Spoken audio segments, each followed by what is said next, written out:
Welcome back, everyone, to another Coptic Orthodox Answers podcast. This is part 2 of a first podcast that we released not so long ago, where we had a very special guest and a dear brother, Subdeacon Daniel Kakish from the Syriac Orthodox Church. Nice to see you again. Thank you, Abuna. Nice to see you. It's good to have you. This has been long anticipated. We're happy to do part 2. I'm happy to be here. This is wonderful. And of course, in that part 1, we had our dear father, Abuna Kyrillos. It's nice to have you with us again, Father. Christ is risen. Truly, he is risen. Truly, he is risen. So, for those of you who are seeing this for the first time, again, this is a part 2. So, if you haven't seen part 1 where we talked about the history, where we spoke about the importance of history, we talked about the historical perspective of the Christological controversy, where we talked about everything from Paul of Samosata all the way up until the death of Saint Cyril of Alexandria.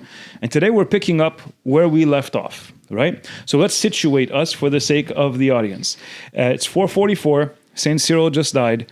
The vast majority of the Christian world is mourning the loss of this giant of orthodoxy, but there are people who are celebrating the fact that he is gone because they have seen him as an enemy of what they would claim to be the faith. And those who are basically saying, we feel bad for hell because they have just received the soul of St. Cyril, and they are congratulating the church for the fact that this man has passed away. So I want us to situate ourselves in this context. Who is currently the Patriarch of Alexandria? Who is currently the Patriarch of Rome? And what is happening around this time? Pope Leo is the Pope of Rome. Pope Dioscoros is the Pope of Alexandria. The two sides, just like it was on the first podcast, the two sides again. There is the side that is saying one nature from two after the union, and there is the side that is saying one person in two natures after the union. Right. The sides are the same sides. Now, what else could the argument be? There is no side saying two persons on either one. There's no if any side. So, for example, if Saint Cyril's side was saying two natures after the union, then what would the argument be? What would Theodoret be arguing? What would these guys that we mentioned last time refuting the 12 anathemas? What are they refuting? Are they all saying two persons? And why would he? Nobody is. Why would he be celebrating his death if he was always on his side? Exactly. Very good. Very good. All right. Now, for those of you who want to go back and listen to that first part, we spoke about a letter that was sent from Pope Leo to Patriarch Dioscoros, where there is, for the first time, what we see someone meddling in something that doesn't belong to them, right? Pope Leo is almost micromanaging or suggesting certain things to happen in Alexandria where it has never happened before. And like you very eloquently said last time, it's almost as if Dioscoros left him on red. There is no actual historical evidence that he even replied to this, which sets the tone for what is bound to be a relationship that leads to a lot of tension. Now, I want us to be able to talk a little bit about where people's inclinations are to these two schools of thought that you just highlighted. And I want us to talk about what was happening in Rome.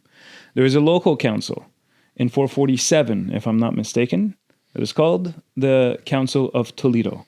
Can you talk to us a little bit about what led up to that council and what was discussed? Okay. So, like we were saying in the previous podcast, there is leading up through the 430s, 440s, there's a very tense unity. It's on eggshells, like I think you said. If you're in Canada and you guys have lakes of ice, it's like one of those. That's what the unity is like. Well, we get really thick ice here. Okay. But I'm just saying, You can put trucks on our lakes. you could drive cars across the ice So here. maybe lakes of ice where it's very thin and everyone's warning you not to walk Late on it. April The Tom and ice. Jerry kind. There you go. Exactly. Exactly. The California. Yeah, like the ones we don't get. So you have this type of unity, and to the point where the unity is being misunderstood completely, and what actually happened is being misconstrued to be repentance or the other side recanting, and the Orthodox side, the side, Cyril's side, that the other side is thinking that he repented. So this type of false unity. Now,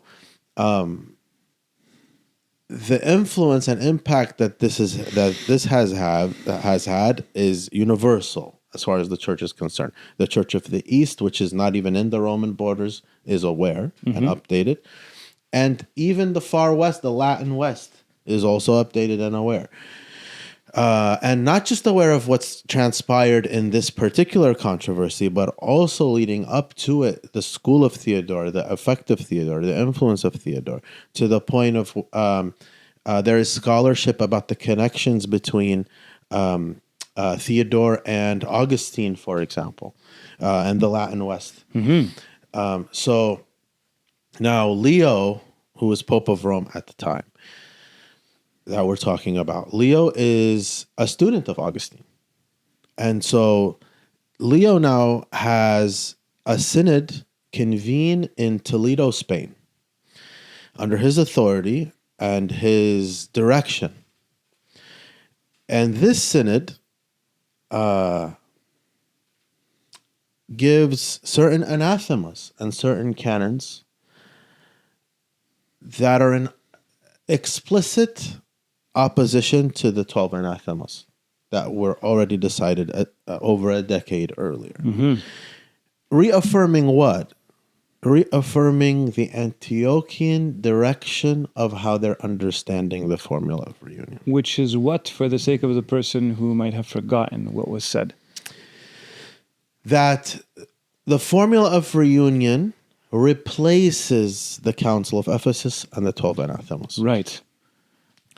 And so it's not to be understood in light of them, but it's to replace them. Right.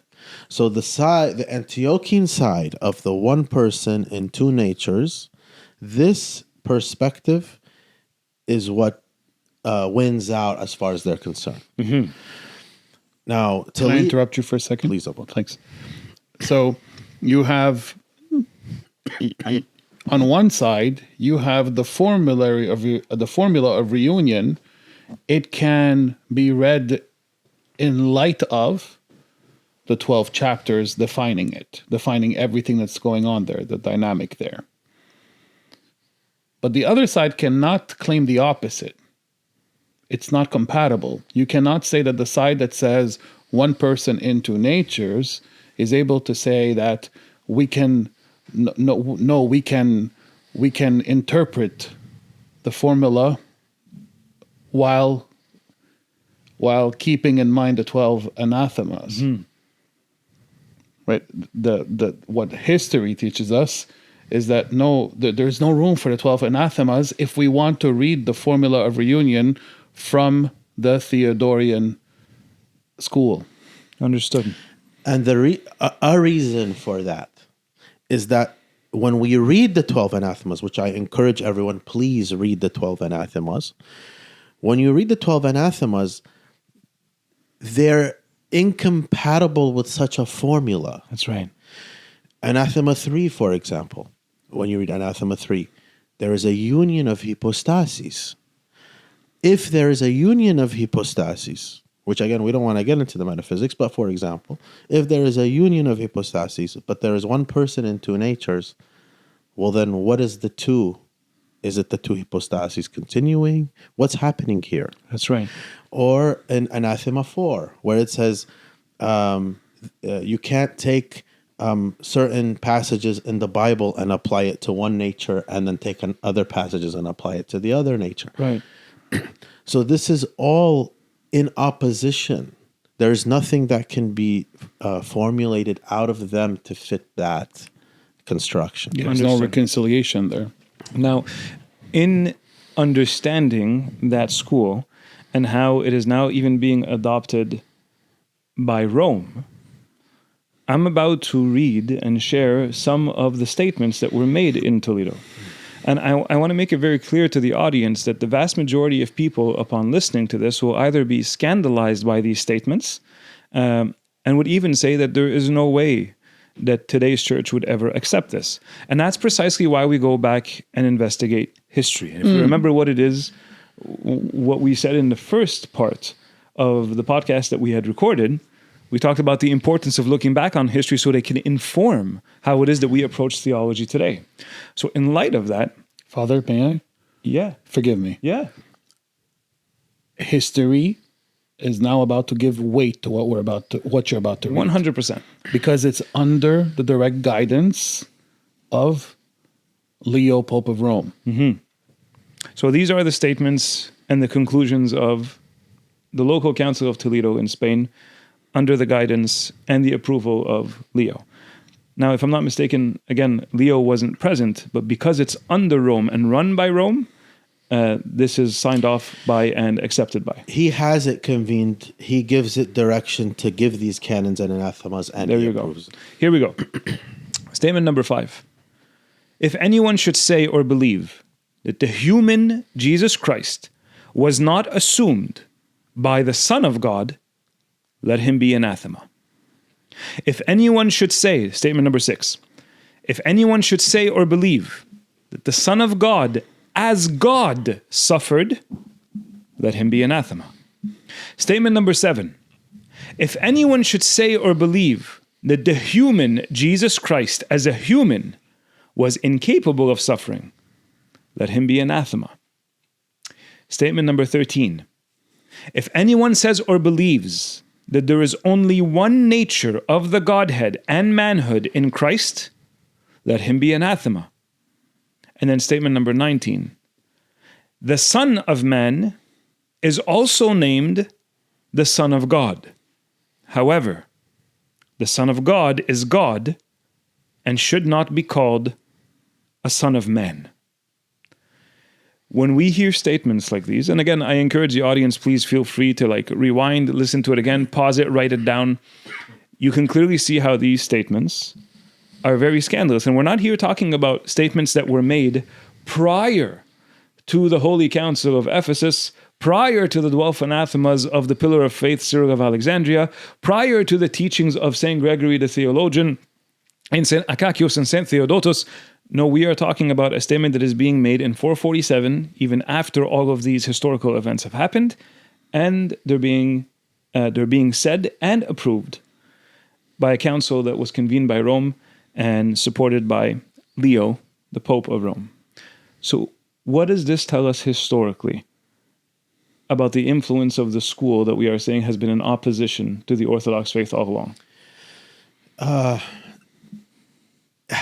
The massive outreach, the impact it's had is much more than people maybe realized regarding the extent in which even say figures like John Cassian or others. It's you see it in parts of the empire where maybe you wouldn't have expected. There are examples, say, the Book of Steps. It's a Church of the East writing from the early 5th century or so.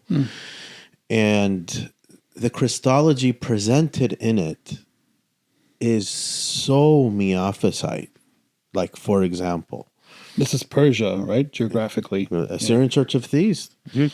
And it says, the Creator died on behalf of his creation.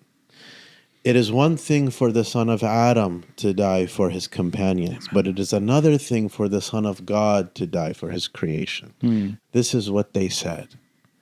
And then within 100 years, less, they have a synod condemning theopascatism.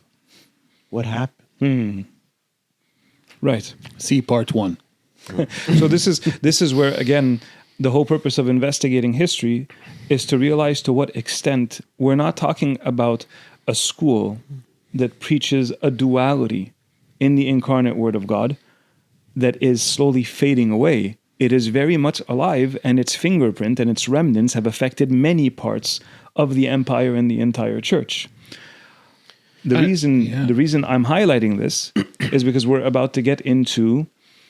Do you remember the image that you gave in the previous podcast The movie where you have two cars, one driver is not paying attention, he's looking over his shoulder, another car, and you have this bird's eye view, and you see both cars coming towards each other. They don't realize it, but in just about a second or so, there's about to be a collision so devastating that everyone is forever impacted by it. Yeah, Abuna, in the history of the church, we don't have synods if there isn't a reason to have it. Mm-hmm.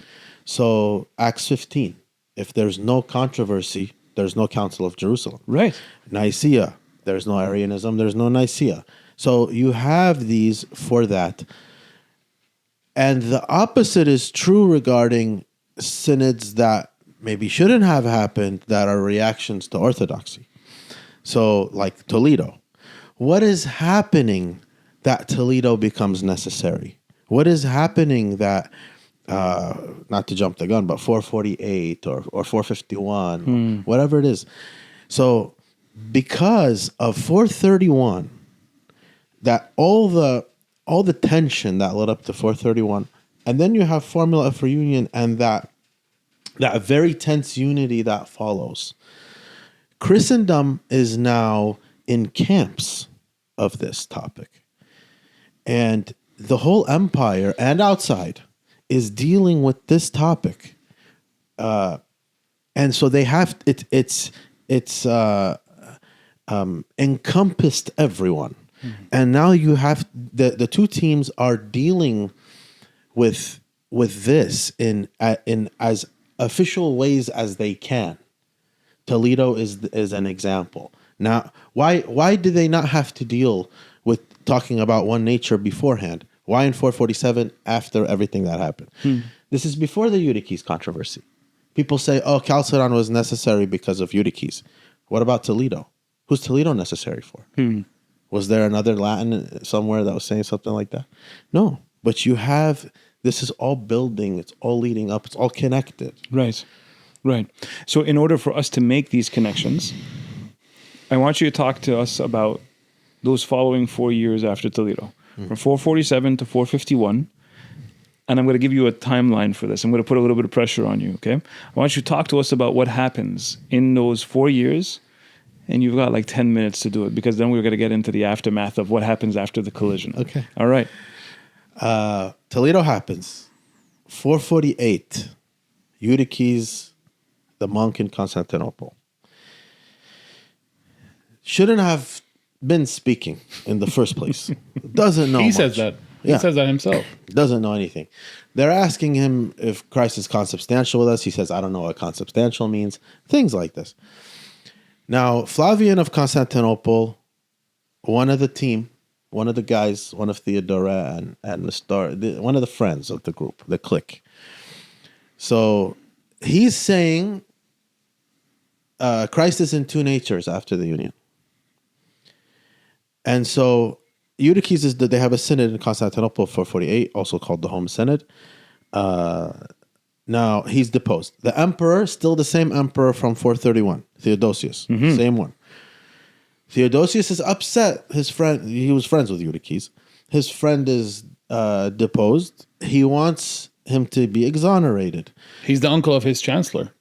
Yeah, he's the uncle of his chancellor. And notice now you have a shift where the emperor is not necessarily friends with the Patriarch of Constantinople. He's friends with the Patriarch of Alexandria now. Right. Yeah. So he tells Dioscoros, because why he tells him? Because it's to the point where it's custom. Whenever Constantinople does something, you tell Alexandria. And also because Alexandria presides over the synods now in person. Rome doesn't come in person. It hasn't happened up to this point. Alexandria does show up in person and presides. Right. So, okay, I want you to have an ecumenical council or a council, ecumenical council, which is customary. The emperor calls for it. It's not like some nighttime secret council. It's a valid council. The emperor calls for it himself. This emperor is venerated by everybody till now. Rome sends its legates to the council. Everybody's there. Before the council, appeals are made because Eutyches is deposed. So appeals are made by Eutyches to Dioscoros, to Theodosius, the emperor, to Leo of Rome. Leo writes a letter to Flavian. This is called the Tome of Leo. So the letter to Flavian from Leo is what eventually gets the title of the Tome of Leo. Yes. Got it. Flavian is the Patriarch of Constantinople. Right. who is overseeing the complaints received about a certain archmandrite in his city. Right. So, in this is written in Latin. Leo didn't know Greek. The time of Greek in Rome was done even by Celestine. That's why Cyril had the translations. Right. So, Leo writes it in Latin. Theodoret translates it into Greek.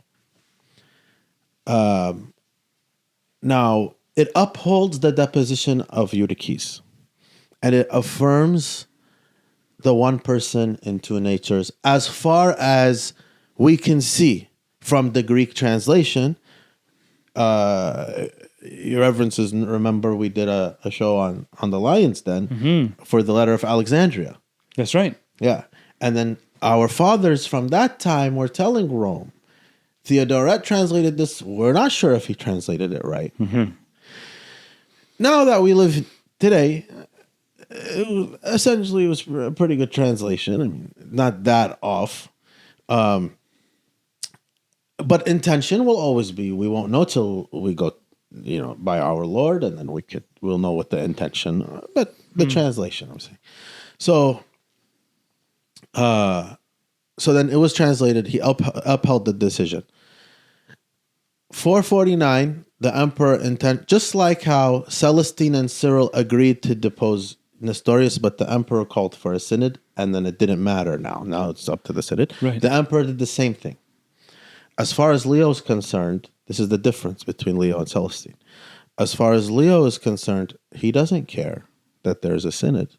He doesn't care that the emperor calls for a synod. This is his judgment. It's final. It doesn't matter. It's non-negotiable. Right. So the synod convenes.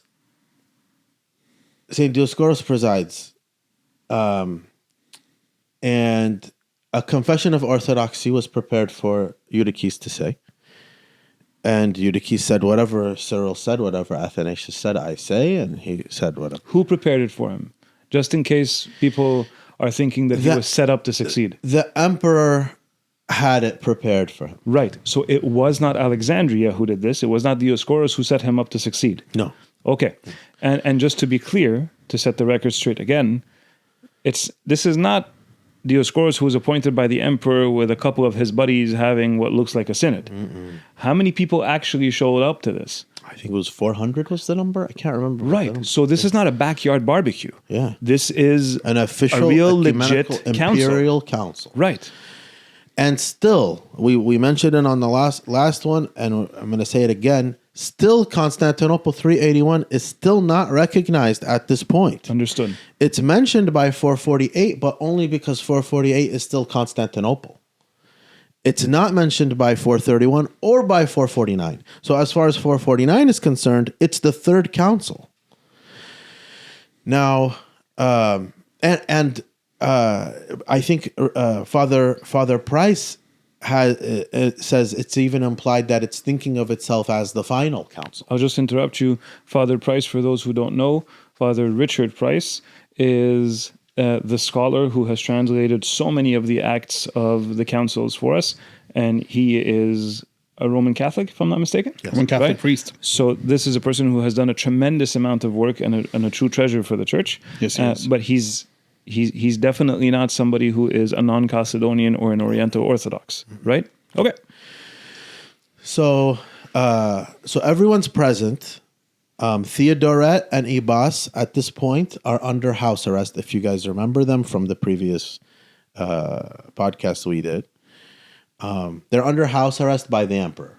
So that they're on trial. Why are they on trial? They're on trial because of all the things they have written that are blasphemous and against Cyril and against the Council of Ephesus and against the 12 anathemas. They're not only against orthodoxy, but they're against now imperial policy at this point. So you there- define that? Why is that imperial policy? because of the empire was Christian. So the empire, when it accepts a council, the council becomes law. Yes. So the law became Ephesus 431 and the 12 anathemas. And because that became the law, and these guys are writing against the law, You're breaking the law. they're breaking the law. There you go. So they're under house arrest. They're not present for their trials at the council. For Theodoret and?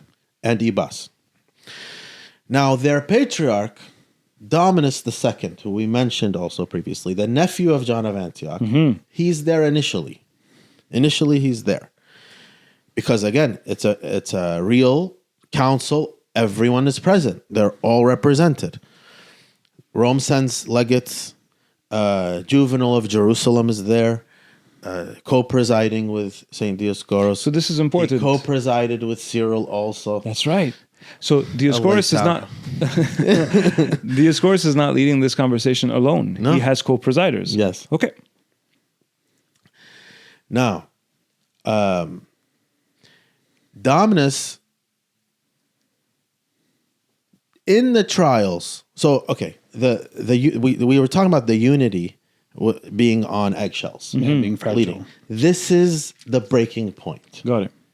Now the whole school is on trial. Even the dead ones. Everybody. They're not taking any prisoners this time. They're going to make it very clear. And they're not going to leave no room for doubt. Nothing. We're not going to have this fake unity anymore. But how are they going to do that? Are they going to put out a new definition of faith? God forbid. Of course. All they did, Ephesus 2, put out two things. This is what we believe. The Creed of 325. So Council of Nicaea is reaffirmed. And the 12 anathemas. That's it. And Ephesus 431. This is what we believe. Nothing new. Anathema, anathema, anathema, anathema. The whole school. So this is interesting, and this is important for the audience. We are saying that at this council that was convened by the emperor, attended by hundreds of bishops, an entire school of thought was put on trial, and the way that the judgment was taken against this school of thought was by simply reaffirming Nicaea and the Council of Ephesus 431. And in so doing, all of these are held in contempt and found guilty, and therefore excommunicated. Yes. This is what we're saying. Theodore of Mopsuestia, Theodore of Tarsus, Ibas, his letter was used against him. Theodoret's refutations of Cyril, the whole bishops of the Orient's refutations of Cyril, everybody. Everybody at this point is held in contempt and found to be guilty. But simultaneously, Eutyches has given a proper definition of the faith, has confessed that faith, and is exonerated. Correct. Okay. And Flavian is now put on trial Why? because he deposed and condemned Eutyches at 448. Historically, make us understand why that equates. So, if someone is put on trial and found not guilty, the one who found him guilty is then put on trial. Got it. And for his definition of Christology, in that same synod in 448 where he said Christ is in two natures. Okay, come here, tell us. And Flavian, being from that same school, is deposed with the rest of them. Can I ask you to comment about something? Please. People will read that Flavian being put on trial as, well, if Flavian is being put on trial, it means that Eutyches is correct, or Eutychianism, now today known as or defined as monophysitism, is right. And so therefore, Ephesus in 449 orthodoxized, if we could use the word, said that monophysitism is orthodox. Canonized monophysitism. Canonized monophysitism. Yeah, so Eutyches gives an orthodox statement of faith that is available to, and I encourage again everybody, please go read the Acts of Ephesus 2, 449. You can find them in the Acts of Chalcedon. Please go read the Acts of Chalcedon. Yeah. That rendered him legal. Yeah. So if you read the confession of faith that he gives, there's no new faith that he's giving. He's confirming Nicaea and the 12 anathemas. Right. There's nothing Eutychian about what he says at Ephesus 2. Can I just highlight something? Because you said something really important in the first round of when we did the first segment of the podcast. You talked about how it is that we sometimes make the mistake of looking back at history while imagining certain structures and thoughts that we have today and apply them back then. Right? This was the way that the church functioned. Nobody's videotaping on smartphones. There's no video footage to be able to provide evidence. People are held at a level of an honor system where you are asked to give a confession of what you believe and you are judged based on what you say. Eutyches showed up and said, I believe in the Orthodox faith, and he confessed everything appropriate that aligns with both Nicaea and Ephesus, and all of those hundreds of bishops who were there had to make a judgment based on what he is saying in that moment. This isn't just Dioscoros who says, hey, I got your back.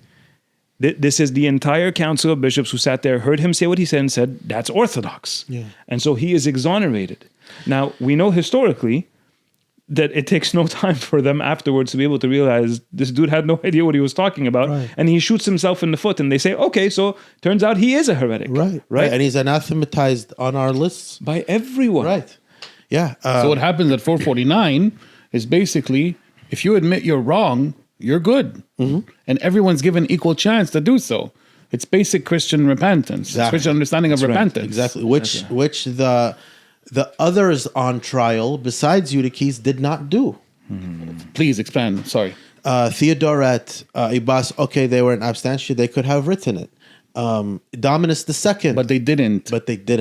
Dominus II, the Patriarch of Antioch, was deposed because he stuck with this school. He doubled down on it instead of repenting and recanting. Who else did I say that was alive at the time? Do you remember Flavian. Do you remember why Dominus was excommunicated exactly? What did he not want to confess? Tell me, Abuna. I can't remember. Was it just the 12 anathemas, or was it the confession of? From what I remember, it was the defense of Ibas's letter. But I could be misremembering, or you maybe no, the defense of Ibas's letter, absolutely. Yeah. And that at that point, now, since 431, to say the 12 anathemas is to have to say one incarnate nature of God the Word. Exactly. Which is in complete opposition to one person in two natures. He is one of two. So two patriarchs are deposed at Ephesus 2. Name them again for Flavian of Constantinople, Dominus of Antioch. That's right. Flavian is known as a gentle soul, a very in their tradition. Like he's not. So this is touchy. Yeah, and it could have easily been 3 if Ephesus 2 wasn't merciful, and charitable. Okay, so. Yeah, let's finish that out. This is important because while it seems right now like we've concluded at what happened at 449, there is an elephant in the room that has to be addressed, right? So we said Eutyches gives an Orthodox confession, so Eutyches is exonerated. In the process of exonerating him, you got to condemn the guy who accused him of heresy, so Flavian is deposed. And then we also have Dominus, who refuses to reject all of those who come from the school of Nestorius and Theodore. And in so doing, he gets deposed. But if the audience remembers, we just finished talking about a certain letter that was written to Flavian, also known as the Tome of Leo. Where did that go? The legates bring with them, the Roman legates, they bring with them the Tome of Leo to the council. The council is convening in which language? Greek. How do they have a Greek tome? Who translated the Greek tome? Theodoret. Where is he? In absentia. In house arrest. So the guy who's under house arrest, who just got deposed by trial, translated this for you guys, for us to read at the synod, for it to be the judgment of the synod. The guy who's in jail, who were deposed, and you want, as we say, Mashy. So now, Every, he's a scholar. He wrote in a journal, Eastern Church Studies Journal. He has an article called The Monophysite Question. And he says, he deals with the question, why was the tome not read at Ephesus? Dioscoros could have read the tome and put it up for the submission of the Synod. Now we have to put a case on this. Do we have to deal with it dogmatically? Or we don't.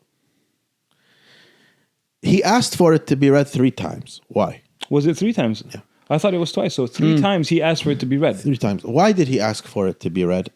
Not to... because if it was read, a judgment would have had to be pronounced against Rome. But he asked for it to be read canonically because the legates were insisting. The legates, in the minutes of Ephesus 2, the legates are very upset that the tome is not being read. Mm-hmm. So to appease them, okay. Can you comment as a historian on what the power of a legate is? A legate is a representative of who he's representing. So in this case, they were bishops or priests or deacons of Leo of Rome. And when they speak, he's speaking. Leo speaking. Yeah. Right? They sit where he would sit if he was present. Yeah. So they don't sit like with other deacons or other priests. Correct. And another reason why the Synod did not want to read it, it wasn't Dioscoros. The Synod in general, I don't know the hundreds of bishops who were there. I think the number was 400. Is that if you have a trial and you already have the sentence before the trial, so what's the point of the trial? That's right. The Tome of Leo is the sentence on Eutyches. It's his judgment. Leo's judgment on Eutyches. Before the trial, before the Synod, before repentance.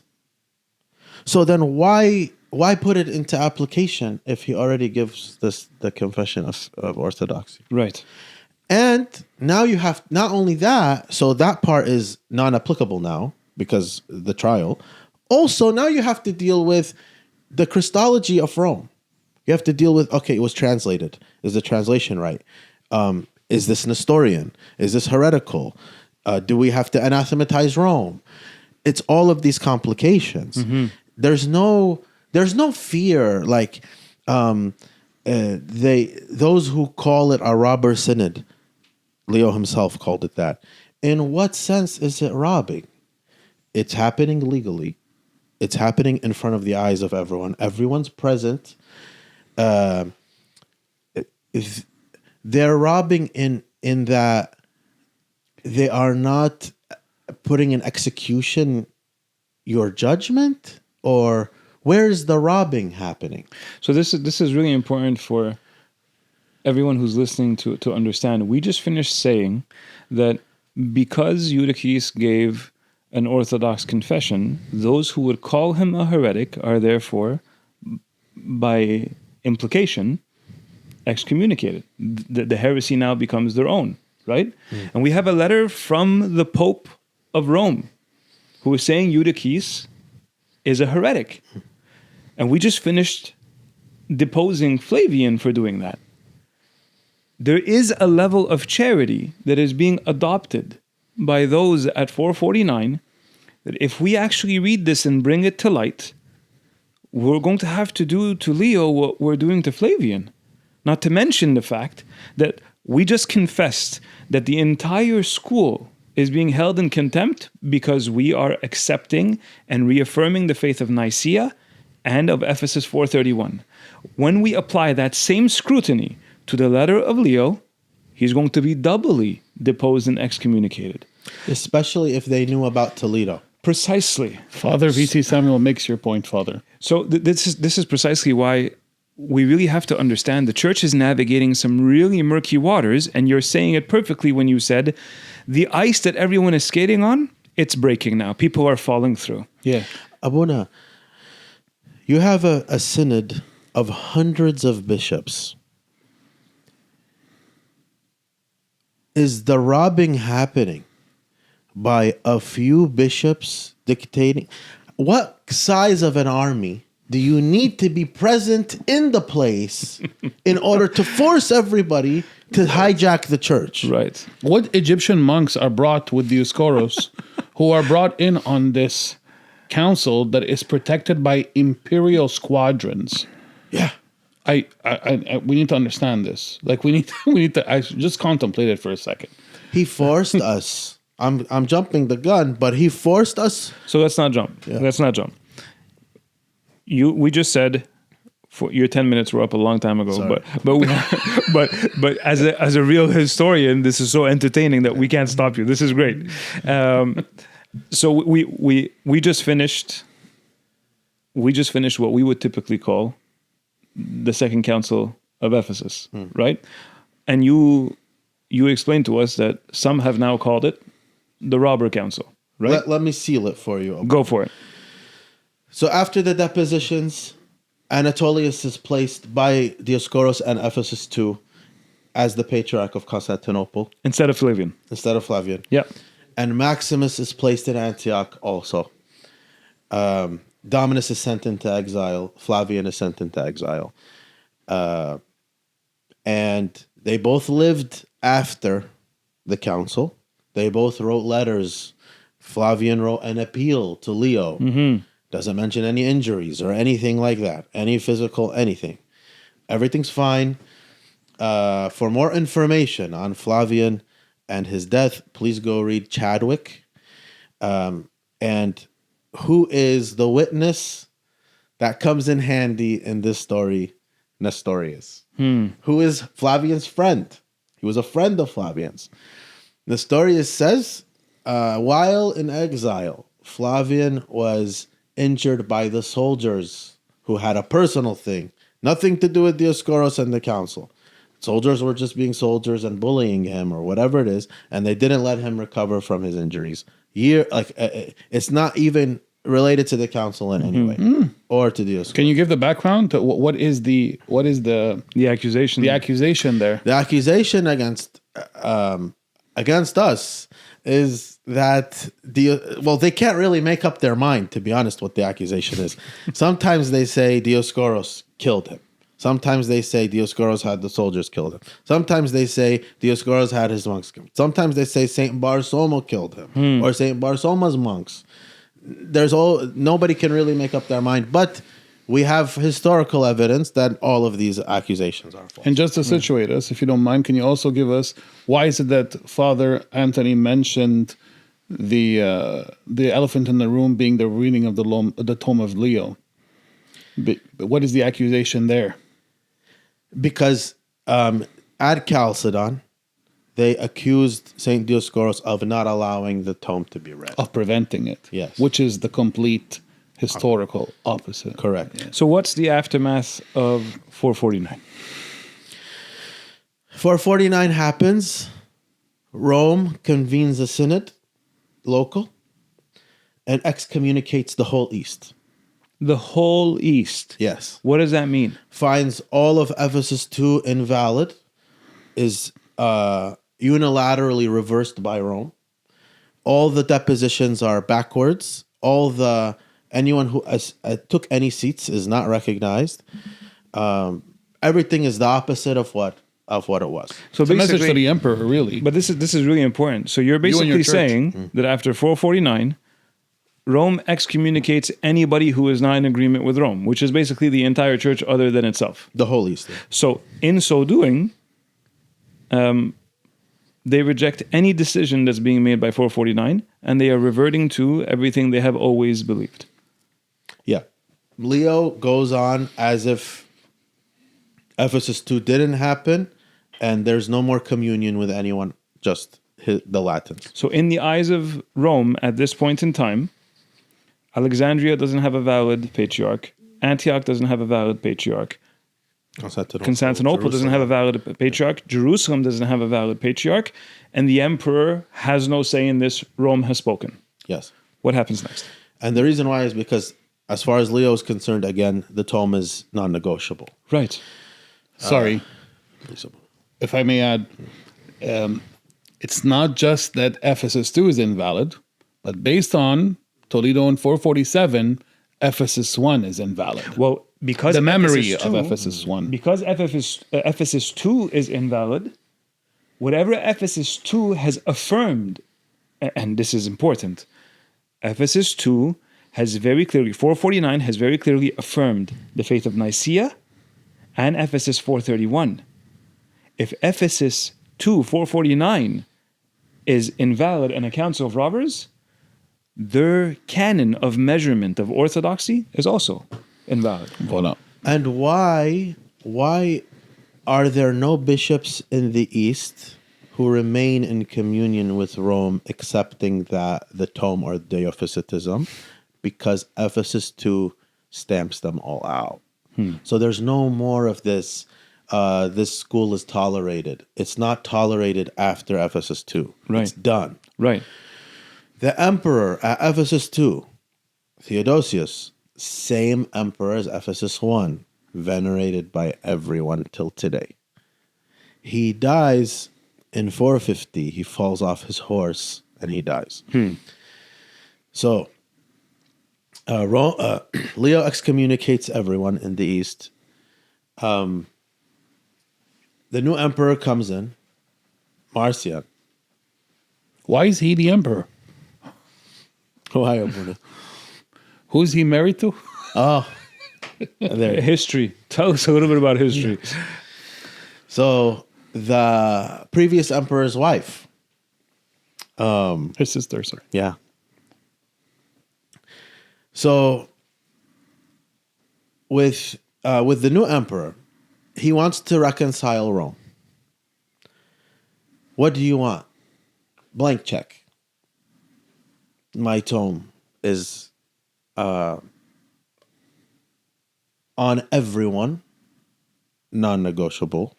This is what I want. Give us the historical context as to why an emperor would be so desperate to want Rome to be on his good side. The Italian peninsula, the fragility of its being encompassed within the imperial borders in the 5th century. The fall of Rome had already happened previously to that by the barbarians, and Italy was in and out constantly. Right. From then on. Right. Is he the only emperor? No, In the East?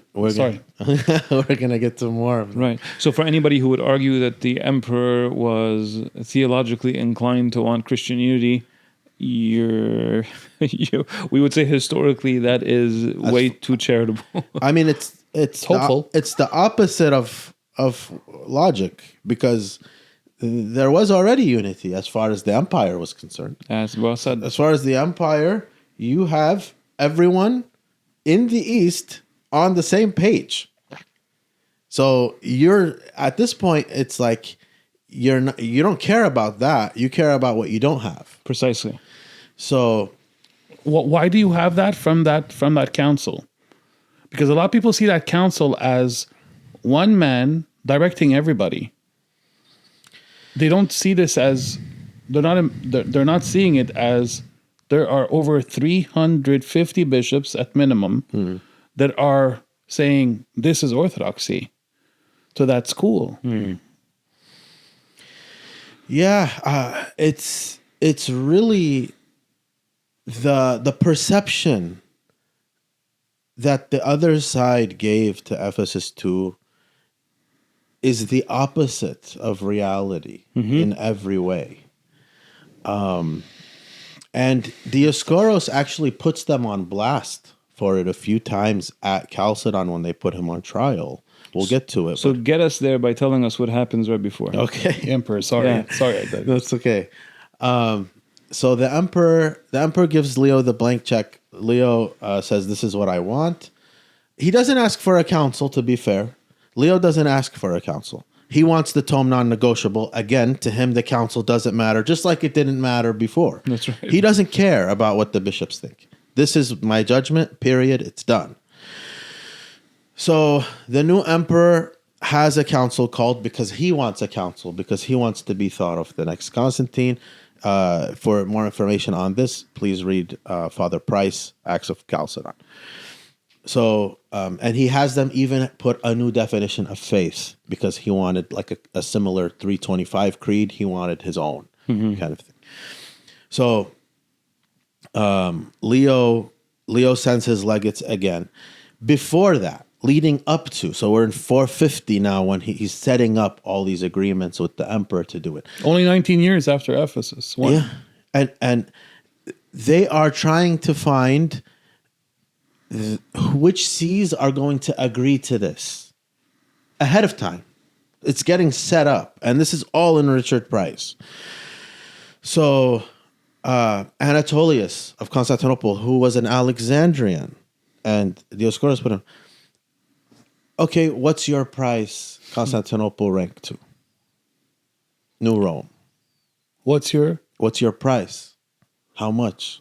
How much do you want to sell? Basically, he's being asked, what do you want in order for you to sell out? for you to say yes to the tome? And Give he me says, Constantinople number 2. he says, I want Constantinople to be ranked number 2, no longer Alexandria. First Rome, then Constantinople. And I'm just curious. We have historical precedents for this. Yeah. This is not your interpretation of history. This is Chadwick. This is Price. Perfect. You see it. This is the first time that Constantinople superseding Alexandria to be mentioned. No, it was mentioned in 381 Canon 3. But again, 381, who was thinking of it that big at the time? Yeah.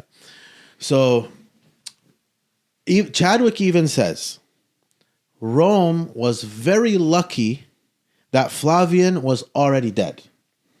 Because if he wasn't, what do you do with the new guy? Even he wants to sell out if you don't recognize him being put in there. Now Rome has to deal with what? Okay, in our canons. No, I missed that. Help me. Yeah. Forgive me, my ignorance. In our canons, if a bishop is installed uncanonically, even if he reconciles to the church, he can't have his position because he was installed uncanonically. So if he was installed illegally or invalidly, as opposed to the correct holder of that position. So if Ephesus 2 was invalid and uncanonical, if you're Leo, how can you accept Anatolius as the valid patriarch of Constantinople? Who was placed by Ephesus 2 in his place. Yes. And Maximus also, but Dominus was still alive. He didn't die like Flavian. What do you do? So then how do these guys keep their sees if you don't recognize Ephesus 2 as valid? They pledge allegiance. You sell it. You sell out. Yeah. You Simony. sell out. But still to the church, to the other side. They sold out to you guys. How are you guys justifying their positions? Tell us. How come they get to keep their positions if Ephesus 2 put them there? Was Ephesus 2 valid? Okay, tell us if it was valid. So this is, right now, we are really, the rubber is meeting the road in terms of this is not about truth anymore. The people you say are invalid by saying that Ephesus 2 is invalid, you are working with. So you have no... There's a question around apostolic succession and what it means to you. How does Maximus stay patriarch of Antioch if Dominus is alive? Why? So, And Dominus is, if you cancel Ephesus 2, is the valid patriarch. yes. Even with Anatolius and Flavian being dead, because he was installed uncanonically, he can't have He's got to go. Yes, and ironically, also, Dominus is in agreement with all of the canons in 447 Aslan. from Toledo. Yeah. So what they're saying is, okay, yeah, Ephesus 2 did some stuff that we can use.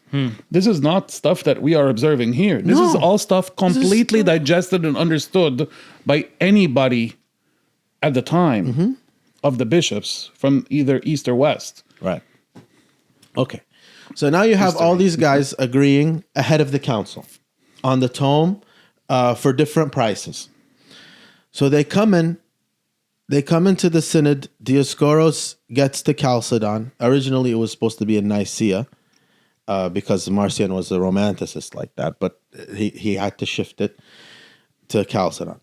So Dioscoros gets there. By the way, up to this point, Dioscoros is still commemorating Leo and the Diptychs. As he's entering into Chalcedon? Up to the point of a little bit before Chalcedon. He gets to Chalcedon and he stops. So even though Rome has excommunicated The entire Dioscorus, east. Dioscorus is still remembering Leo. Okay. Yeah. He didn't let him get excommunicated. He didn't stop commemorating him. He excommunicated Dioscorus. Dioscorus did not until he's in the city of Chalcedon shortly before the synod when it's returned back. Historically, what triggered him to finally take the decision to excommunicate Leo? I think Price says something like when it was like clearly communicated to Dioscoros the extent in which Leo kind of was so adamant about the situation. That's when he pulled the trigger. I think it's speculation though. You Okay, have fair to enough. say this to be in communion with Leo. I cannot say that. Well, he anathematizes anyone who says this. I anathematize anyone who says that. Yeah. That's how it is when it's put up to. So from the perspective of the historical reality of when Chalcedon actually begins, Rome and Alexandria are no longer a team. Since 449. Sure. But now it's actually official. Nobody's remembering the other. Both have excommunicated each other. Right. Now, is Dioscorus going into Chalcedon thinking me and a whole bunch of bishops are going to be held in contempt? Or what does he think is going to happen? I think so. I think he's under the impression that there's going to be a trial, and I think he has some sort of feeling like it's set up, but I don't think he knows the extent to which he's gonna get singled out. Got it. Like it's not gonna be everybody else that was with them. At Ephesus. No, there's nothing. This is absolutely clear by Yeah. the minutes. Yeah. Yeah. So he's there. It's crazy what happens. He takes his place. Yeah, he takes his place. People show up like Theodoret, who was under house arrest and deposed and wrote against Cyril and did all this stuff. He shows up as a restored bishop. And Dioscoros asks, what is he doing here? That's against the canons. And they said he's restored by the authority of Leo. And Dioscoros rightly asks, what canons give Leo the authority? That's when he mentions canon. Yeah. Goes by what canon? Yeah. By what way of measuring? By what qanun? What rule? Yeah. Yeah. Yeah. And so the proceedings continue. They just ignore the question. They don't answer. The proceedings continue. They read Ephesus. The bishops stop it. They, he forced us, whatever. Again, there was more bishops than soldiers. How are you going to force them? What are you going to do that's going to force all of them to sign this? Where's the score sitting? On trial. Right. He takes his seat first at the place of the throne of Alexandria, and then one of the bishops, I think it was Eusebius Of Dorylaeum. of Dorylaeum, who was present at 448, he says he can't sit there. Then they bring him in the middle in the place of the accused. And then all the bishops who were at Ephesus too on trial with him, like Juvenal, begin to switch sides. And they go on to the other side. And Juvenal does it to receive his patriarchate of Jerusalem. That was his price. These things have to be already agreed on. It's not like they're switching while it's happening. Now, the negotiation between the jurisdictional line, geography, between Antioch and Jerusalem. If you're familiar with the geography, they're very close in proximity. To draw any line between them would be unnatural. So, but because you give him a patriarchate now, you have to create a line somewhere. And the negotiations between Maximus of Antioch and Juvenal of Jerusalem takes place in the minutes of Chalcedon, and it's very embarrassing. They're fighting over territory. Over land. Over land, they're fighting. And both of them were affirming Ephesus too. Both of them switched sides. One of them, the guy who got deposed for him, is still alive. Dumb. That's right. So all of this is happening in this synod that you believe is holy and ecumenical and being led by the Holy Spirit. This is the birth of stuff hitherto unprecedented. Yeah, Until absolutely. this doesn't happen at synods. I already mentioned Constantinople taking its position, Jerusalem taking its position. Those who canonically would have been deposed had a council been invalid, keeping their sees. All of this is unprecedented. Now, they brought to trial Theodoret, Ibas of Edessa, and Theodoret, they said, anathematized Nestorius. To be fair, Leo, in his literature, he wrote positively of Cyril as a person, and he wrote negatively of Nestorius. Did he know what they wrote? Was he familiar with their theology? Probably not. In my opinion, no. What about in the opinion of Father Richard Price? Also, no. Yeah. Father Richard Price very clearly says Leo misunderstood Cyril. Explicitly, he says that. So, as far as Chalcedon is concerned, in a nominal sense, Cyril is a good guy. Nestorius is a bad guy. Who really knows? Theodoret really knows, because he knows he was there. He knows who they are. He remembers them. Anathematize Nestorius. I anathematize anybody who would say whatever they're telling him not to say. They tell me, anathematize Nestorius. Oh, I'm Orthodox. Okay, anathematize Nestorius. I've already anathematized him. Yeah, I've already anathematized, and I anathematize anybody. Like, imagine taking a confession like this. Like if Theodoret, when he's saying, I am Orthodox and my teacher is, or who's his teacher? Theodore. I'm Orthodox, my teachers were Orthodox. What does that have to do with anything? So this anathema of Nestorius, well, they'll say, oh, well, you guys, you exonerated Eutyches. Eutyches gave a confession. At least he tricked us. We say that. You're saying the guy's blessed. And then after the council, after Chalcedon, where he supposedly anathematizes him, he says, like the blessed Nestorius says. So, please stop. You're lying to us or yourselves. Ibas, they bring his letter to Mari. The one where he says about Rabila as a tyrant, the one where he calls Theodora of Mopsuestia a blessed interpreter. This is in the minutes of Chalcedon. So in the minutes of Chalcedon, a letter is being read out loud, calling Theodore of Mopsuestia a blessed interpreter, Rabila a tyrant, and Cyril an Apollinarian. Yeah, and the 12 anathemas are heretical. Apollinarian, and he repented, and God softened the heart of Pharaoh. Being read out loud in Chalcedon in the minutes, and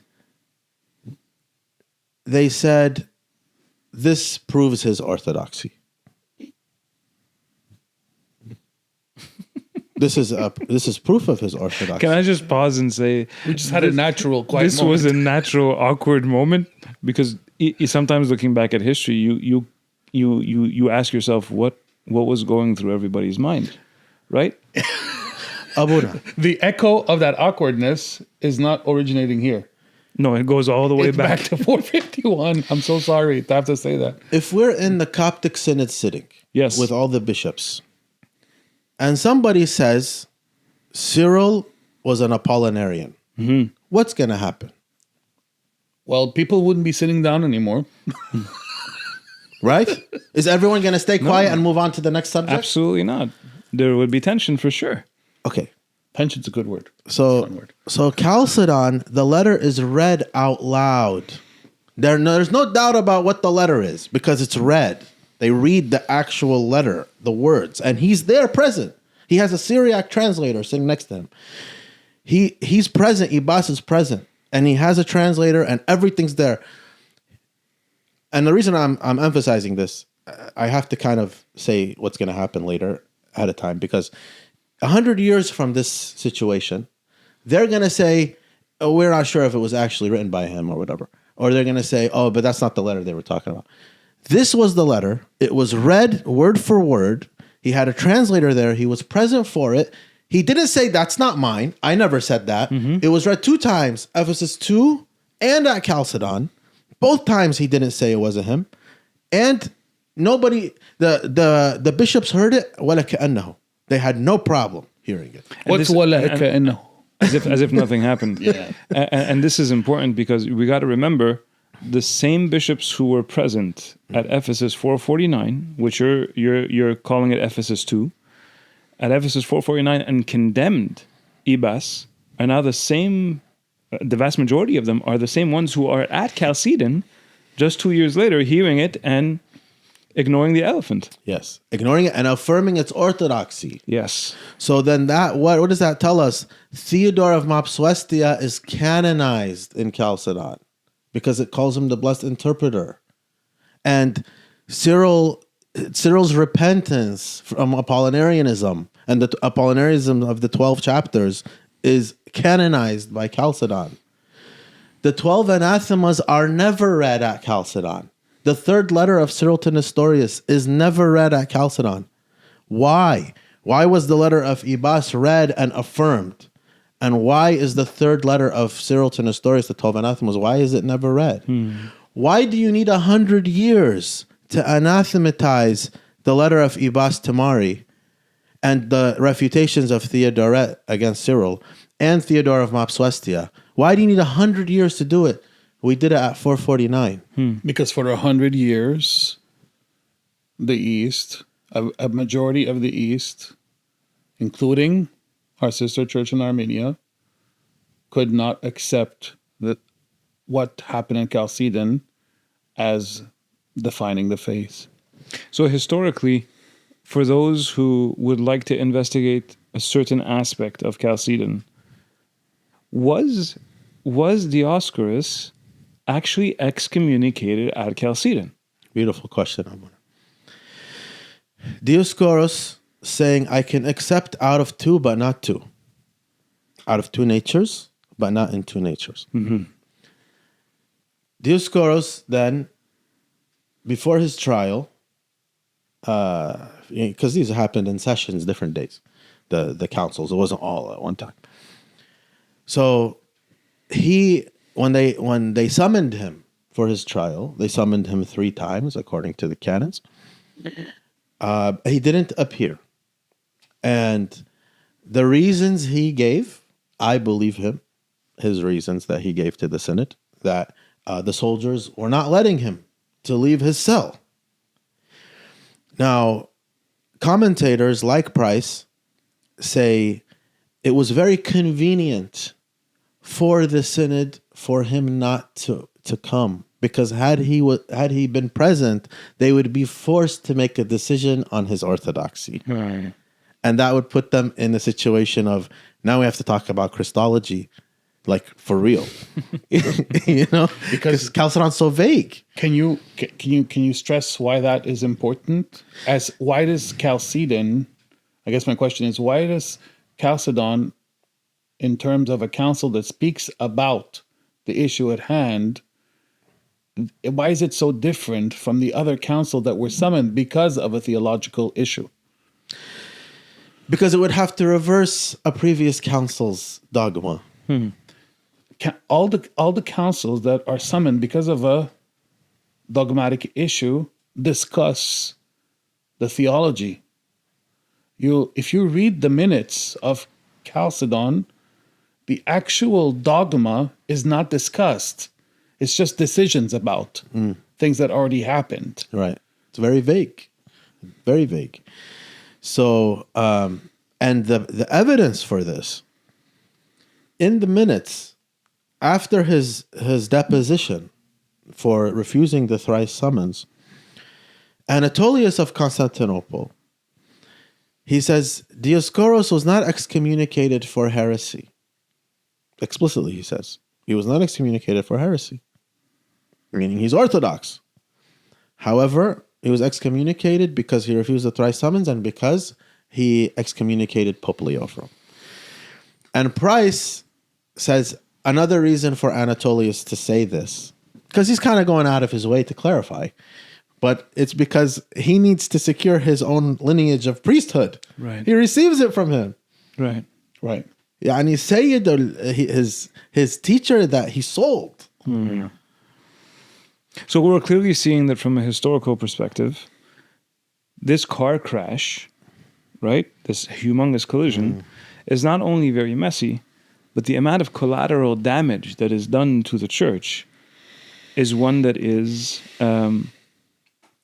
You cannot possibly ignore the ramifications of what happens because of this collision that happens, right? Abuna, Chalcedon, when they're affirming this Christological formula, and the Antiochians shout in the council, anathema to whoever says one nature. And the Alexandrians reply, because they're still there, even if Dioscorus is not. We say it, and we always said it. That's right. And there's no response. No one's saying you guys are condemned too, because they can't, because of Ephesus. And then later on, the Illyrian bishops say, what have we done? Bring back Dioscoros, bring back the fathers. And this is in the minutes of Chalcedon. This is historical proof and evidence that anyone can look up. The bishops of Illyricum realize, after dogmatic pronouncements are made, that we have now undone Orthodox Christology as it is, as it so far has been received from Gregory Thaumaturge, Athanasius of Alexandria, Cyril, and the Cappadocians. Right. And affirmed by Dioscorus at 449, where we also all agreed that that's the standard of the faith. Well, exactly.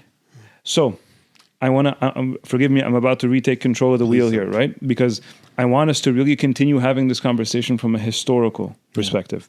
So at this point in time, Dioscorus is deposed, Chalcedon is done. They think that the right school has won at this point, right?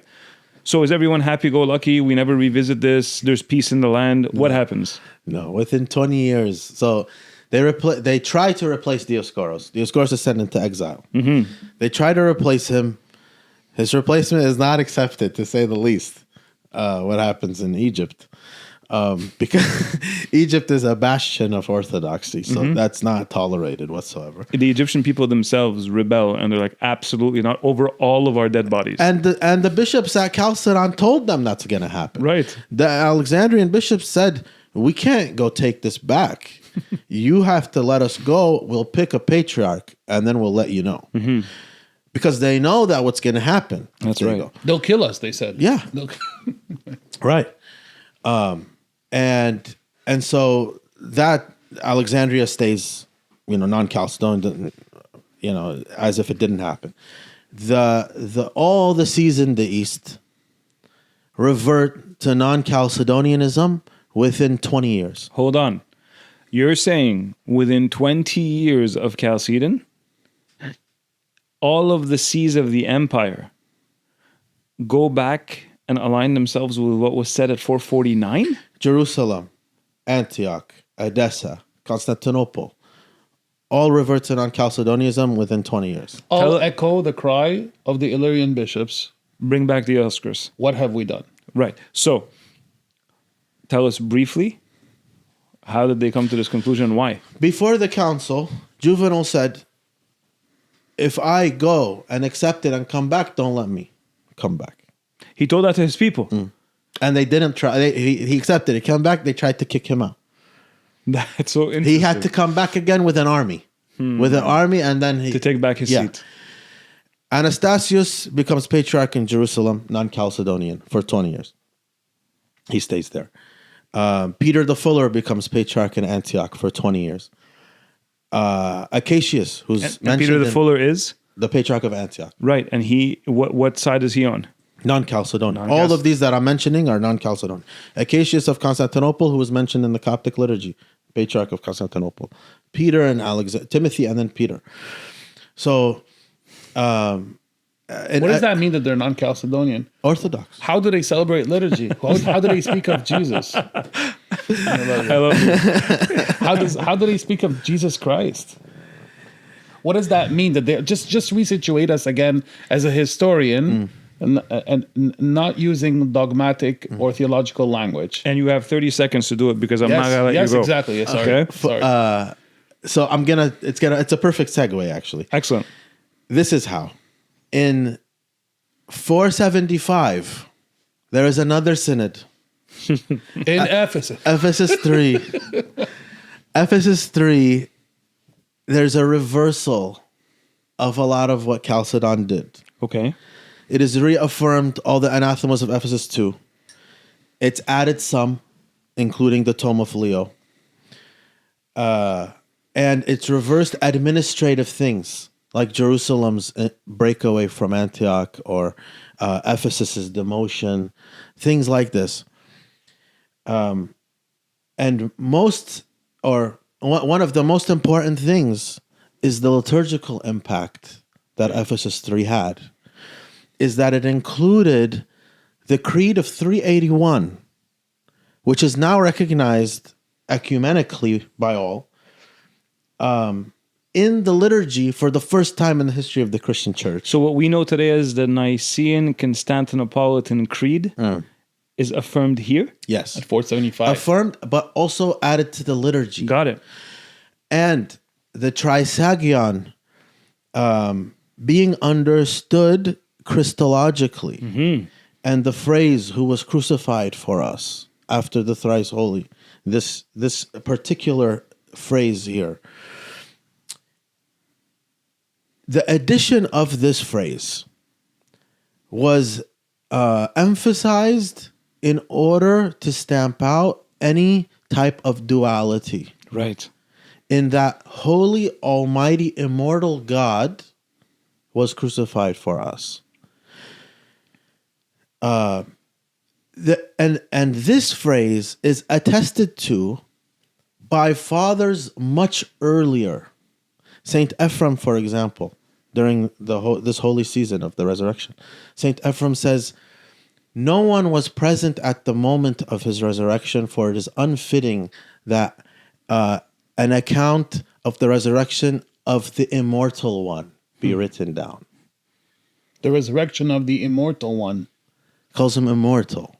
So there's no question at this time, if we're being honest, students of history, no one is questioning here that the Trisagion was Christological or a triadological. That's not the question. Everyone knows it was Christological. The issue is the one who is almighty, immortal God, is he the one who was crucified for us, or is it the Son of Mary? Or is another. Is it another? Right. As if they're two different. Right. According to the other school. That's what's at stake this whole time. So situate us in history. What year are we now? 475. Got it. So the addition of the clause was not controversial because at this time, no one's accepting Chalcedon in the East. And within 7 years of that, Emperor Zeno is now wants unity. Unity is the Henotikon. These guys won. The non-Chalcedonians. What does Henotikon mean? I don't know Greek. I'm What serious. does Henotikon mean? It comes from the word enosis, which means unity. So the Henotikon is the unifier, Was going to unify the empire. or the unity in terms of a noun. So in the Henotikon, it says, anyone who says Christ is two and not one, even if it were at Chalcedon, let him be anathema. And this was imperial policy. Everyone accepted it and signed off on it in the whole East. Rome didn't. And Rome excommunicated everyone who signed. So Rome, again, at this time in history, on its own, like it was during those 2 years with Leo, Right. is on its own for approximately 40 years or so. Rome is on its own. This is huge. Like, Because everybody seems to interpret history from the lens of everything was happy-go-lucky after Chalcedon and nobody has ever questioned it since. Yeah. But what you're saying is that if we have an honest approach to history and we allow ourselves to have integrity in reading history as it is, we will very clearly, and forgive me for saying it that way, but this is important. History tells us what happened. We don't get to redefine it based on what camp we want to win. History clearly tells us that the universal church, other than the See of Rome, all recognized the mistake of Chalcedon. Yeah. And the 3 chapters were condemned there. Eutyches was condemned there in the Henotikon. The Henotikon is trying to be as complete as possible. Now, during this time, there is, leading up to Severus becomes patriarch in 512. Leading up to him, there are individuals in the East who don't agree. Okay. Like on the Chalcedonian side of things, or in communication with Rome about what? About theopaschitism. So What does that mean for those who don't understand what that theopaschitism God is? suffered for us. Got it. So when we say who was crucified for us in the Trisagion, so then this issue that took prominence. Again, nobody has a problem about it being about Christ or the Trinity. That's not the conversation. This is an anachronistic argument. It's if you're taking a modern thing when they tell us, "Oh, we mean it about the Trinity," and you mean that's not what the conversation was back then. The conversation is, was it God in the flesh who died for us or no? That was the conversation. Right. So there were monks during the Henotikon era who were writing to Rome, saying to them, "Can we accept this?" The Chalcedonian monks. Rome said no, because it was the human nature that died, not the divine nature. can you comment about how that is defined by the Tome of Leo? Each nature does what is proper to it. Right? And so there's a comment about a contrast between Herod and the Magi. The one who the Magi worshipped is not the one who Herod disrespected or showed indignity to. So there's two ones. He who this is not he who that. Right. Two he's. Right. Therefore, implying that in context of answering no, you can't say that, or you can't accept the Henotikon here, the one who dies on the cross is not the one. Right. Who we call Historius God. is famously, he's quoted to say, "Don't ask me to worship a child in a manger." Right. I forgot to mention, Nestorius was still alive after Chalcedon concluded. Yeah. And Nestorius accepted the council and said, this is exactly what I was saying. And Leo taught the faith undauntedly. Yeah, we actually mentioned that in one of our podcasts earlier, where we talked about how Nestorius actually celebrates Chalcedon, while simultaneously Armenia, who wasn't even there, was like, absolutely not. This is not what we believe. Yeah. I don't want us to go far back and to go into Chalcedon. No, but this is so important, because now that we're in a place historically where the emperor is saying, I want everybody to sign off on this. I want everybody to be non-Chalcedonian, Yeah.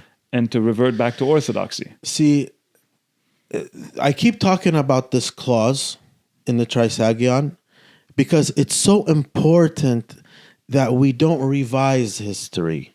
There's so much historical revisionism, and then it changes truth. So the two sides, now it's more clear. There's a we instead of just saying one nature from two versus one person in two natures, we can replace these with examples. We have a side that is saying God died for us in the flesh, and a side that's saying no, he didn't. These are the sides. That was your 30 seconds. That's perfect. That's what I meant by the 30. That's perfect. That's very well said. What leads up to Severus? So in 512, still Henotikon era, 512, Severus is elected patriarch Where? in Antioch. Excellent. Where is he from? He's from Anatolia, actually, around Western Cappadocia area, Asia Minor. He's not Semitic. Greek. He's not African. Yeah. He's Greek. Yeah. Yeah, he was a student of the Cappadocian fathers. Right. So he becomes patriarch in Antioch before there's any parallel lines or anything. Everybody recognizes him because it's the Henotikon era. So everyone's together in communion at this time. Except for Rome. Except for Rome. Got it. He's patriarch in Antioch from 512. In 518, we have a new emperor. There's like a common theme in history, isn't there? Yeah. New emperor, Justin, the uncle of Justinian. Justin, Pope Hormisdas of Rome, blank check.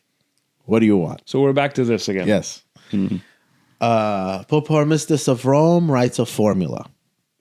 The formula says, anyone who died outside of communion with Rome, even if he was a Chalcedonian, must be removed from the diptychs.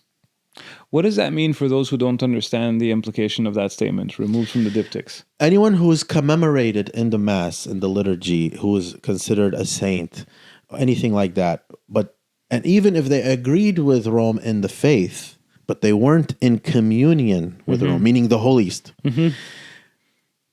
is removed from the commemoration, is not commemorated. So I want people to understand the implications of this. This would be the equivalent of condemning someone to hell, liturgically, affirming that this person is not even Christian. We don't recognize them in any way. So even if you stood in line with me and you believed the same thing I did, because you weren't physically in communion with me, because you weren't with me in Rome, Correct. you're gone. Correct. And It's also saying anything they wrote, anything they said, sheds no light on where we're now. If this goes through, we are picking up again. right. So this is what he writes on his blank check. Correct. And the emperor, Justin, who was an Italian, by the way, he imposes this on the empire by force, by soldiers. And even though there are inconsistencies, historically we see there were people who slipped through the cracks. Rome didn't get every name off there, things like that. But in terms of application, this is what happened. Everyone who didn't sign was exiled, including Severus, why he came to Egypt. That's right. Philoxenus was sent to exile, and they killed him there. John of Tella, all of these were. What era are we in right now? This is early 6th century. Early 6th century. Yeah. So around 520s? 518. 518. Yeah. Okay. Yeah, 520s. Okay. 518 is when the formula comes into place. 520s is the era of exile. The execution of it all. Yeah. So moving forward now, you have two parallel lines in Antioch. You have the line that continues from St. Peter, from the beginning, when our Lord gave him the keys, until Severus, who is now in exile, and his synod, who is continuing with him in communion. And then you have another line that the emperor installed via this formula that he created without any council, any ecumenical synod, anything canonical that can depose a patriarch. and he installs a new line in Antioch. So this is now you have two parallel lines that continue till today. From this formula. Going forward, because of this, the Orthodox bishops, sorry, I should have clarified earlier, this wasn't applicable in Egypt, because the whole province of Egypt, what are you going to do? Right. Yeah. You can't put anywhere. Right. So then, but in Syria, where it was divided half and half, you had bishops openly venerating Nestorius, literally venerating Nestorius now as a saint. The Jews wrote to the emperor saying, since we didn't kill God, can we be found not guilty of deicide, since you guys said we didn't kill God? Oh my goodness. This is what's happening now in the East, in Syria. And then people ask us, why do you attribute Nestorianism to Chalcedon? It's in this context that we want to understand. Alexandria is looking at this, Orthodox Antioch looking at this, Armenia looking at this, Ethiopia, Eritrea, the Church of St. Thomas looking at this and saying, well, if for you re-enshrining the memory of Chalcedon means that you can, translates into you standing at the altar and mentioning Nestorius as the bloodless martyr, who stood up for truth, then what does that mean? It doesn't matter that you anathematized him here or said he was off here. Here, the fruit of it is what brings it to light. Absolutely, Abuda. And the same provinces were venerating Diodore and Theodore also. What happened, you had councils, we talked about them already, 20 years apart from each other. In the first one side wins, and the other one, the opposite side wins. Mm-hmm. And that's what everyone understood it as, and that's what happened. Mm-hmm. So, and the people were outspoken about it, and it was obvious to see. Now, thank God for his saints, Saint Theodora. May her prayers be with us. Saint Theodora was the empress, the queen, the wife of Justinian, who is now emperor in place of his uncle.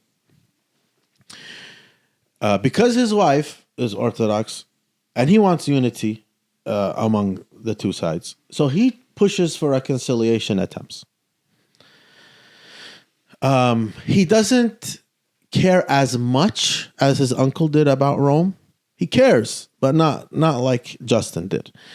And because he cares, because he wanted to appease his wife and he wanted unity in the East, he sponsors conversations in Constantinople between the two sides. Now, in this, he wants Severus to come. So we have correspondence between Justinian and Severus. Remember what I said about 518, where you have a parallel line? Mm-hmm. But Justinian calls Severus the patriarch. Why? Justinian is on the other side, calling Severus patriarch. So what does that tell us about the other patriarch? If his own emperor is not saying he's patriarch. Right. And what does that tell us about, forgive me, but an emperor is an emperor is an emperor. Yeah. What is the local church in Antioch calling, what is the popular, I mean by popular here, I mean, who do people say is patriarch? Mm-hmm. Right, in the interest of a capital city, a metropolis, in his immediate empire.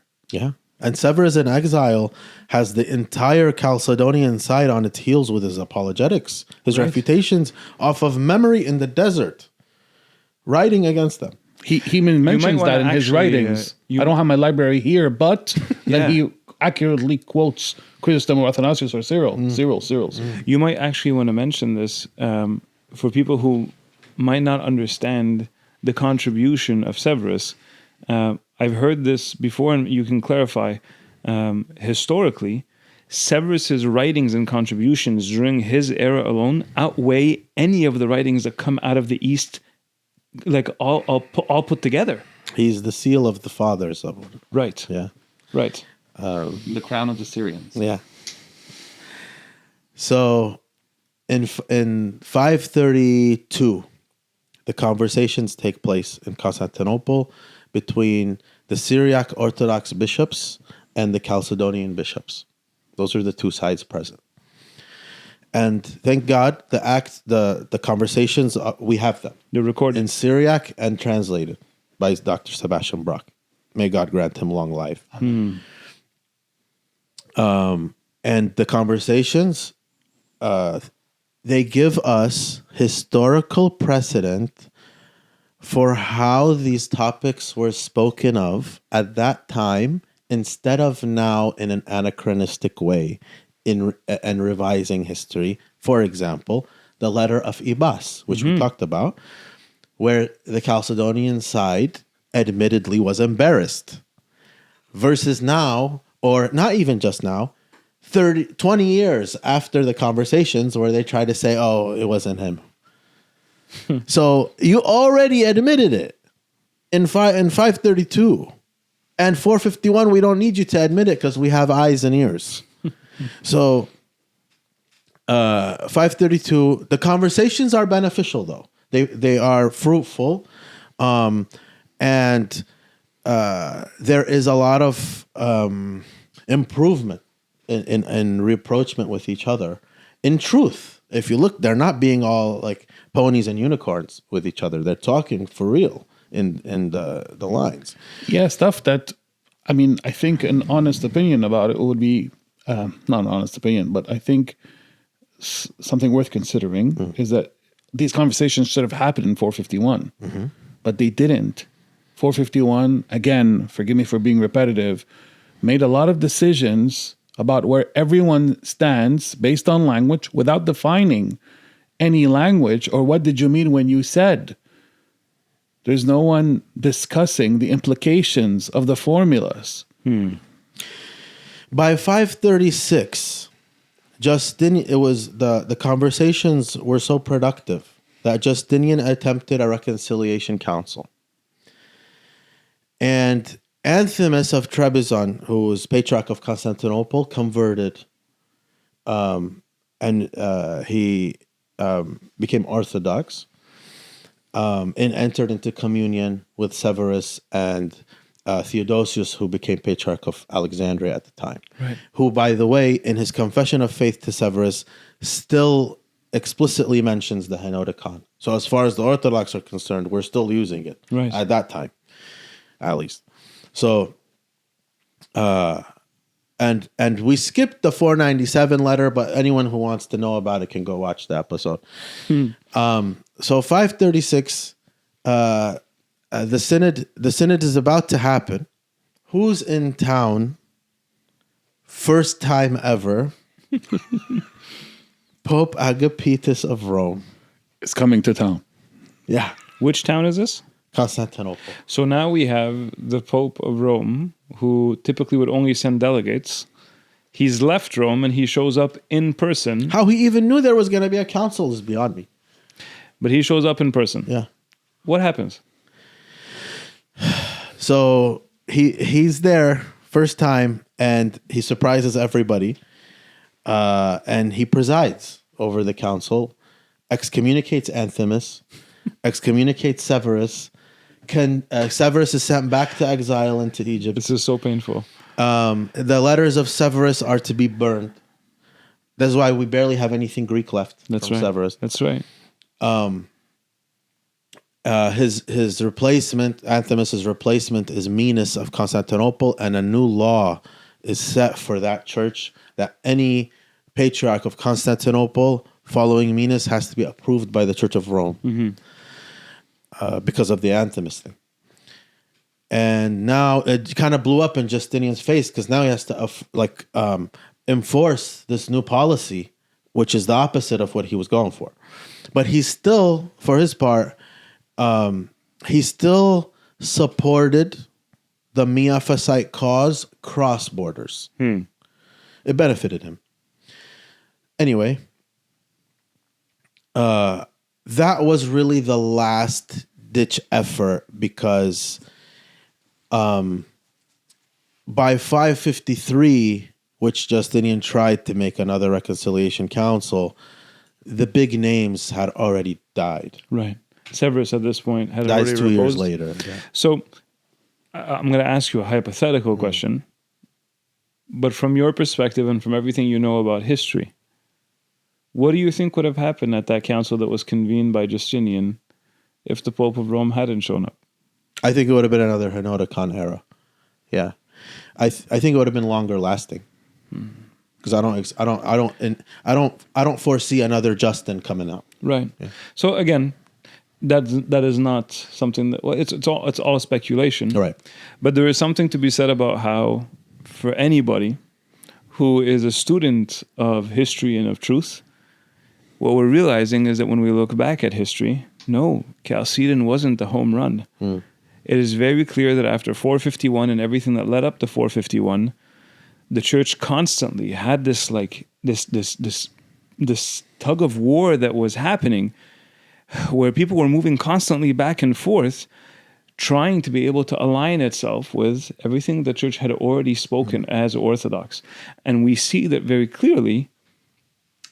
The very large portion of the empire and the modern Christian world at those times aligned itself with Ephesus 431 and with Ephesus 2 449 and with Dioscorus and with Severus, and everybody was pulling towards the Miaphysite Christology that was pronounced by the church for the longest time. And I guess the question that we're trying to be able to pose to everybody who's listening and who wants to be a student of history is, if it wasn't for imperial implications, and if it wasn't for emperors trying to align everybody for the sake of politics and power, where would we be today when it comes to conversations of Christology? And obviously, again, all of this is speculation, but it is very clear that when we study history and when we approach it from this perspective at the level of us being students to history and not so much trying to personalize or cater history based on what it is that we want it to be, it is not as clear-cut as people make it out to be. And so for those in the audience who are listening, who are children of the Orthodox Church, also known as the Oriental faiths, it is very clear that you have history to stand on. And we invite you to go and make sure that you are reading it and that you are understanding it and you are making yourself aware of it. Because the more you know your faith, the more you'll be able to live your faith, the more you'll be able to teach your faith. And we see a really beautiful example of that in our dear brother, Sabdi. Thank you. I'm nothing, Obuna. Thank you. But we are so happy. Could we have a PS? Is there a PS? If you don't mind. Yeah. Just a historical PS. Sure. That is not discussable so much when you discuss just purely from a theological or metaphysical or, philosophical. And this is not in any way to pronounce to victimize oneself. This is not at all how we take it as Orthodox. But can you speak to the bloodshed? Yes, that's what I wanted to say too. Oh, sorry. No, that's from God. Thank you, Abuna. From 536 to 553, the Syriac Orthodox Church was almost extinct because of the persecution. What happened? Because of the Synod of 536, it was illegal to be Orthodox. So they were killing all of us. They were burning our monks, taking our monasteries, killing our bishops. We had no one left except St. Jacob Baradeus and two more who received orders from Alexandria. They were Syrian, and they had to do, these like underground ordinations and things like this. Even though with Theodora's support, Alexander's support, it was possible divine intervention, but they tried to kill all of us, and then also the bloodshed that happened in Alexandria. By 553, like in that general time, the 6th century, it was really the make or break for us. Can you repeat the dates, please? 536 to 553 in the 6th century in general. 36 to 53. Yeah. For you to imagine that, the Diocletian persecution was 3 years. Diocletian's persecution was 3 years.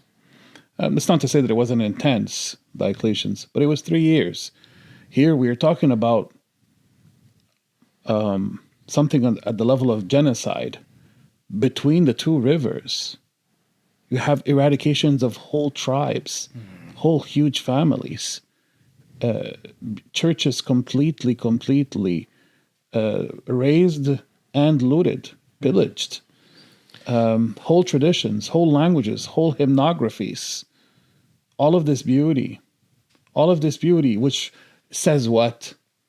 Which says that, because you don't speak in formulas when you speak in liturgics in that area. They're Semites. These are Semitic people. When they speak, they say of God dying for his creation, which erred against him.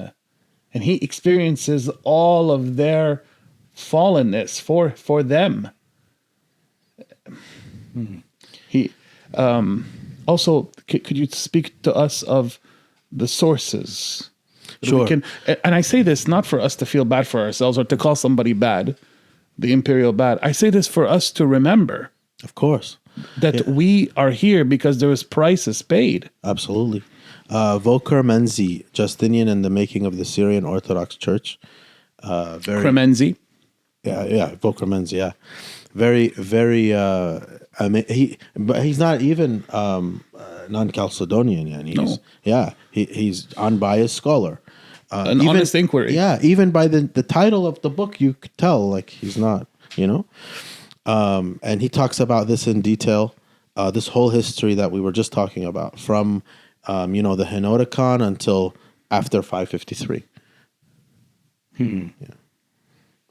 It's unfortunate that sometimes looking back at history causes us to also realize how much bloodshed and how much pain and how much suffering was caused because of the conflicts that have existed between so many of us in the church. Right.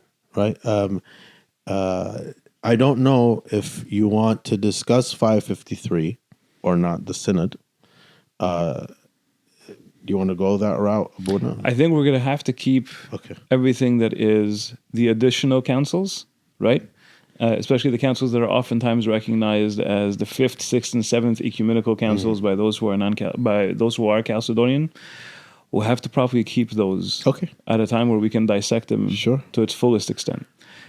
I think the conversation that we've had thus far has really allowed us to be able to recognize just how much pain and how much back and forth there has been when you study history in this way. And if we are going to allow ourselves to be able to be truthful in our approach to history, then at the very least it should inform how it is that we understand our theology, because you cannot dissect theology from history.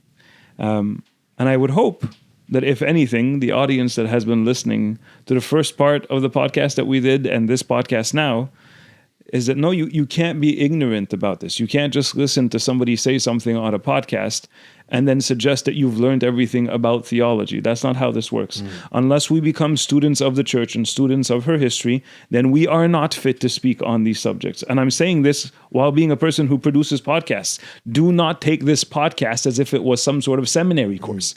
Please go read the sources and be a student of the church and a student of the history. When you do this, you equip yourself to be a much better student of the one holy Catholic and Apostolic Church. Father, any last thoughts before we conclude? Christ is risen. Truly he is risen. Subdeacon, any final thoughts? He is risen indeed. Wonderful. Can I give one final thought? No, it's over. Okay. Yes, no, of course. Go ahead. Thanks. Sorry. I just want to say that pain is also further experienced when you walk in to a Roman Catholic church, a Greek Orthodox church, and see how much we do agree on, and see how much glory is held back from us as those who profess the incarnate God, and that we don't join together in descending up of that glory to Father, Son, and Spirit. Right. I think these things are not just we're not just sharing this information in order to say we're right and someone else is wrong.